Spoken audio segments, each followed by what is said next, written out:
right, everybody, thanks for watching. This is Jason with another installment of the 30-30 Challenge, where we talk to creatives and artists in the Dallas-Fort Worth scene about what it's like to try to maintain control of your ownership, to try to become successful at what you do, and to try to make a living while also supporting this fantastic thing we do with local arts. We are joined here in the Curtain Club in downtown Dallas. Well, actually in Deep Ellum. You guys know where it's at. I've got Jim Long and Jet Moon. Jim Long is with ANC TV. Jet is a videographer with ANC TV, and she's also an artist. So let's jump into this. Well, first off, thanks for having me. Hey, thanks for being here. Yeah, and thanks for having me. And I guess just to kick it off, as you stated, tonight she's acting as one of my camera ops. In fact, she's a fantastic camera operator, and I think we work so well together because, well, we've been doing it a long time. She's been with me from the beginning. And that first ANC TV broadcast was in this building on June 1st, 2007. Ghoultown on the main stage. Count Lyle hung himself from on stage, and they shot him down and all that. Wow, man. In fact, you can still go look that up online, I right? don't remember that bit. Man, repress the creepy stuff, right? Yeah, that was a long time ago. And we've been doing it ever since. When I first brought the idea of broadcasting live TV on the internet, there was no Facebook yet. There was no YouTube, I don't even think. If it was, I hadn't heard of it. Right. And people thought I was out of my mind. And here it's been over 9 years later. I quit counting after 500 fans. And it's a real kind of a symmetrical sort of story. My first concert I ever saw as a kid, when I was 16, was Ted Nugent with Derek St. Holmes on vocals. Okay. Last June, a year ago, at Gas Monkey, we saw he was the leader of a benefit we did for the James Michael McLester Help Hope Live. Okay. And I'm looking through at that time, the 4 cameras I'd going, and there he was again, Derek St. Holmes. Here it's been 30 plus years later. Right. Full circle. He wasn't even in existence yet, and the same guy is now singing the same songs all these years later, but not a cover, not a tribute, the actual guy. It's the guy, yeah. And he's still hitting the notes, you know. So It's the dude. yeah. By the way, for the record, everybody still thinks he's crazy, including me. Well, yeah, actually, my sanity. That's not going anywhere. My parents were afraid to have me tested because they already knew the result. They didn't need confirmation, eh? No. So, all right. So that's 9 years of running and gunning in venues and working with artists. Maybe in some cases not working with artists. Do you have any? Okay, so I've been doing this for about 2 years, right? And when I asked you to come for the interview, I let you know that I'd seen your YouTube channel, I've been watching the videos that you had, and it very much impacted me because I realized, there's a higher quality than what I can do, and it's out there already, and I need to try to get to that point. You know, we talked about part of the reason that I go out into the scene like this is because there is a barrier to entry into media for bands, for local stages to actually hit a screen so that they can be viewed and critiqued and dealt with at a later point in time, right? And so that's what I was trying to help bring to market because everybody can now. We've got cell phones in our pockets. I turned all this gear that I'm hitting currently into from Magic cards, the collectible card game. So think sports cards, but for super nerds, right? Oh, no way. Oh, totally. Everything Yay. that you see here used to be a Magic card, and I sold it and turned it into the camera equipment to do what I'm doing now. Badass. So it's one of those things. First shoes I found for them. Do you have any words of wisdom, I guess, as far as just general pitfalls or things to be aware of when we're out running and gunning and doing this kind of stuff in the scene? It's going to sound like a cliche from a movie, but Dalton from that movie Roadhouse just popped in my mind. Expect the unexpected. Oh, yeah. Example. I was gonna say, you know how you always, before we go into a club and we bring all the gear out, we go and we make sure we check everything before we actually get everything into the house. Like yesterday, for instance. Equipment-wise, every cord. In fact, my brother, before he passed away in 2013, he would sit back at the house, and I'd come to location like now, and he would not leave until I called him and said, okay, I don't need anything. Because odds are I forgot something, like even tonight I forgot little things. I'm having my crewmate take notes of that because every time we come out, we leave the pre-show checklist. I got that locked down when leaving the house, right? But when I get to the venue, there's 3 or 4 pieces that are still in the car, and I take the youngest member of my crew and ask him to brave the heat and the crowds and go get it for me. And so far it's worked out well, but Yeah, that was SOP until he passed away in 2013. Last night I was at should I mention the venue? I won't. A very I won't. prestigious. One of the most prestigious venues in all of Dallas. Yeah. Besides this one. Yeah. So they can fight it out amongst themselves who it is. Just like all of them are the most. Right. But this particular one we were set up at last night, or just about to be, and start recording, and we were told... you have more than one camera. You can't do that. That was their first objection. And then the second objection was because of what happened in Orlando last week. They tightened security, they changed management, and it was just like, we gotten everything into the building. Go into the building and check that you can be there before you can, because it doesn't matter if you have gone there like 30 different times. And you could go on ANC TV and type in House of Blues or HOB, and you'll see hundreds and hundreds. I mean, I'm a fixture. Everybody knows me. It's so a part of your channel right now that I honestly thought you knew somebody and you were like hooked up hardcore. Like, okay, and that's, I guess, something that we can do as creatives when we see our peers in the field. You go, dude, that's awesome. He's installed at that place. He must be doing very well. It's a way for us to kind of talk ourselves out of continuing what we do, and it's a way to I don't know, create false standards, I guess. Like, I guess what I'm trying to say is that no matter what the perceptions are, there's always a problem, which is what you're telling us about now, right? The unexpected problem that comes into play. Exactly. This venue I've been working at for over 4 years, and numerous. I mean, I get calls all the time because people have seen the quality of my work. For the record, the first couple of years doing this, I wouldn't sell my product to anybody until I brought it home, looked at it, listened to it. Was it good enough for sale? Because I wasn't going to sell somebody something and then get home and it'd be a piece of shit. Right. Sorry, a piece of crap. Oh, this is the internet. Have fun. Okay.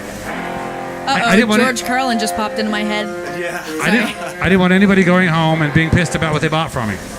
It's just that simple. He'd spend hours. He'd call me into the room and be like, I need you to listen to this. Like, sit here for 5 minutes and tell me, is it good? Is it good? Can I sell it? Oh, I can't sell it. This is shit. Hey, man, that's all of us.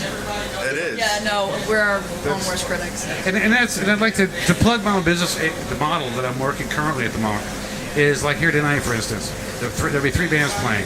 They weren't expecting me. I've been building my mobile broadcast unit, and we're going to test it here in a few minutes. Right. I'm going to go to backup tripod, so I will be recording them all. Then I'm going to take them home. I'm going to edit the first 2 songs. I'm going to let them see it. I'm going to post them to YouTube. And if they want to buy the set for me, they can. If not, then they can keep those, promote them on my channel. Right. And normally I broadcast these things. Tonight we're not able to do that for a couple of different reasons. But we broadcast it for free. They get to share it with their family and friends and fans all around the world. And if they like a copy, they buy it. If not, no big deal. Right. It's the fairest way I know to go about it. So I guess I'll share mine on that one. I do something kind of similar. When I first started out, I was 100% hobby. Like, I would show up, I'd film what I wanted to film for the bands that I thought would be cool to see, that I wanted more and more people to see.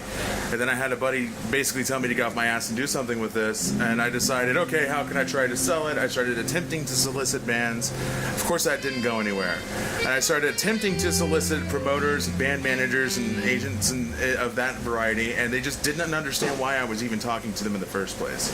And so as I started to dig into how the scene works, it became apparent to me that I think the only way we could move forward is to create video-centric events wherein everybody who's showing up, if you're part of the audience, if you're part of the road crew, if you're part of getting on that stage, you understand that you will be filmed. You understand it is to simulcast and to put online. And the whole purpose of it is because we can now, and not many people make that their major selling point on an actual concert or show. Exactly correct, and that's what I love about this particular venue. Oh, I mean, they have us to the Curtain Club. The PA, the stage, lighting, the people running it are all James Mullock, you're pretty good, man. And Chad Lovell. I mean, I've worked with literally almost every sound man. That big name in Dallas, and a lot of names I don't remember. Right. Sorry to you guys, I don't remember. Lee Russell, of course, everybody knows Lee Russell. I saw a list of the top 10 best soundmen in live sound Dallas. He was number 1 on the list, and rightfully so. Chad was right below him. But this venue is so big. It's so big on stage, but yet so small in number of capacity. That's why I think it's a perfect location for what we're doing. I sure hope it's a sound check.